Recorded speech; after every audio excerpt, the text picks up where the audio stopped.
sangga, binuhutan tayo yung bakit ng ring. Nabubusan na lahat ng pedestal na nabubusan na ng sangga sa dulo na ito. Yung parang panin yung sa ibabaw ng sangga. Parang concrete ng panin. Kaya bakit ang ginagamit natin ng mga sangga?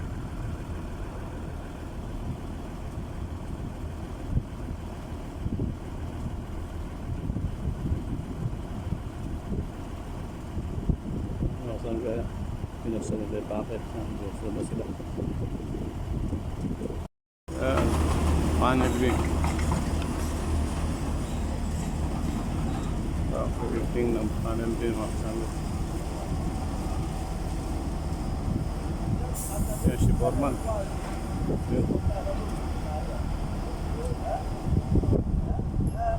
Ganun panel beam. Yan ang sangga.